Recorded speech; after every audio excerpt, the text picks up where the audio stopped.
एक शाम प्राची टीवी पर सीरियल देख रही होती है। तभी उसकी सास वहां आती है। अरे सीरियल में तो ऐसे मग्न है जैसे आज रात का खाना पड़ोसी आकर बनाएंगे। मुझे पता ही नहीं था आपने अपने बेटे की शादी पड़ोस में भी की हुई है। हैं? मतलब? मतलब इस घर में सारा काम बहू ही करती है, आप तो सिर्फ खर्राटे मारती हैं। अच्छा जी, फिलहाल तो तुम आराम फरमा रही हो, चलो जाओ, ये मेरे टीवी देखने का समय है। हाँ, इसीलिए मुझे भगाया जा रहा है। सॉरी, तो बिल्कुल नहीं जाऊंगी। प्राची की इस बात पर दोनों सास बहू के बीच टीवी रिमोट के पीछे बच्चों जैसे छीना झपटी शुरू हो जाती है, जिसके बीच श्लोक भी काम से घर वापस आ जाता है। हाँ, आज मेरी चूहे बिल्ली की जोड़ी किस बात पर झगड़ रही है? अरे तेरे बीवी मुझे टीवी ही नहीं देखने दे रही। अरे तुम्हारी मम्मी मुझे खाना बनाने के लिए फोर्स कर रही है। अरे वाह, ऐसे बेतुके रीजन पर तो बच्चे भी झगड़ा नहीं करते। अरे मुझे कुछ मत बोल, सब इसने ही शुरू किया है। हाँ हाँ, जैसे आप तो बहुत दूध की धूली है ना। अरे बस, दोनों चुप। प्राची जाओ, खाने की तैयारी करो। और माँ तुम छोड़ो, तुम्हें क्या बोलूं, शांति से अपना सीरियल देखो। मुझे दोबारा लड़ने की आवाज सुनाई नहीं देनी चाहिए।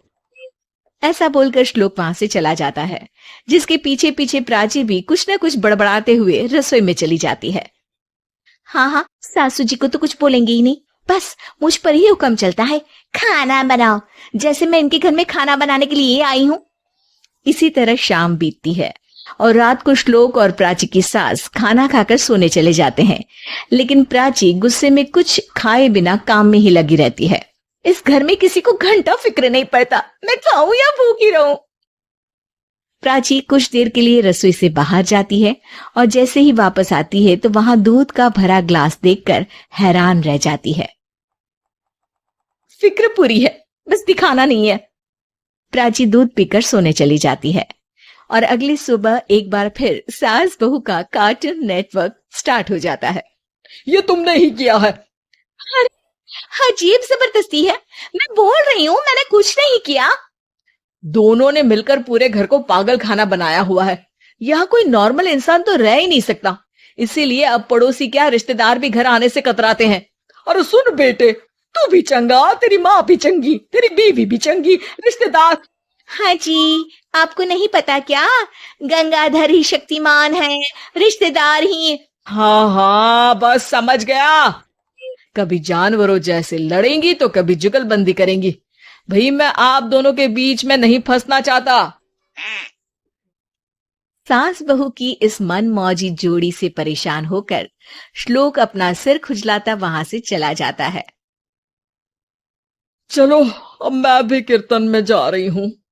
इस पर जैसे ही सास कमरे में अपना पर्स लेने जाती है तो वहां नाश्ते की प्लेट रखी देख मुस्कुराने लगती है और नाश्ता करके घर से बाहर निकलते हुए कुछ पैसे टेबल पर रख जाती है। जिसके कुछ देर बाद सिलेंडर वाला घर आता है। ओ मुरी मैया, मैं सिलेंडर के बारे में तो बिल्कुल भूल ही गई थी। घर खर्च के सारे पैसे भी मम्मी के पास है और श्लोक से बोला तो उल्टा 4 बात सुनाएंगे। प्राची ये सोच ही रही होती है कि अचानक उसका चेहरा चमक उठता है और वो घर में आकर इधर उधर देखने लगती है। तभी उसकी नजर टेबल पर रखे पैसों पर पड़ती है, जिन्हें वो सिलेंडर वाले को दे देती है। ये सब श्लोक देख लेता है। अच्छा बेटे, इतना बड़ा घोटाला, सबके सामने मैं तेरी दुश्मन और पीठ पीछे तेरी मेरी यारी।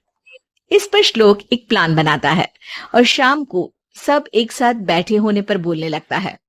माँ, तुम दोनों की बहुत लड़ाई होती है, इसलिए मैं सोच रहा हूँ कि प्राची को उसके घर छोड़ाऊं, इससे वो भी खुश रहेगी और तुम भी।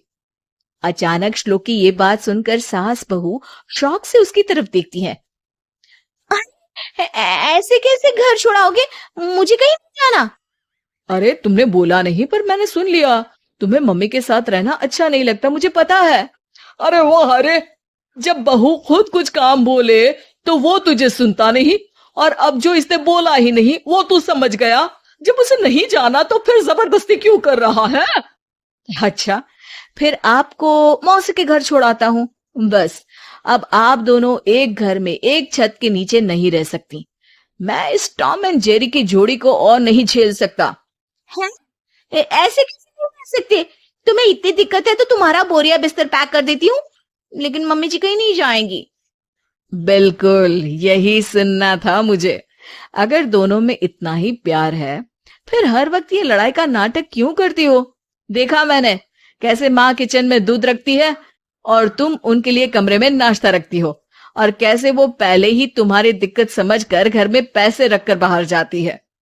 अरे भाई, इतना ड्रामा तो डेली सोप में भी नहीं होता जितना तुम दोनों ने इस घर में फैलाया हुआ है। तू हमें टॉम एंड जेरी बोलता है ना, तो याद कर वो दोनों भी एक दूसरे को बाहर वालों की बुरी नजर से बचाने के लिए हमेशा सबके सामने लड़ते थे, लेकिन अकेले में दिक्कत के समय मदद भी तो करते थे। बस हमारा रिश्ता भी कुछ ऐसा ही है। और वैसे भी अगर सास बहू में तू मैं नहीं होती तो दुनिया वालों को कहानियां कैसे मिलेंगी?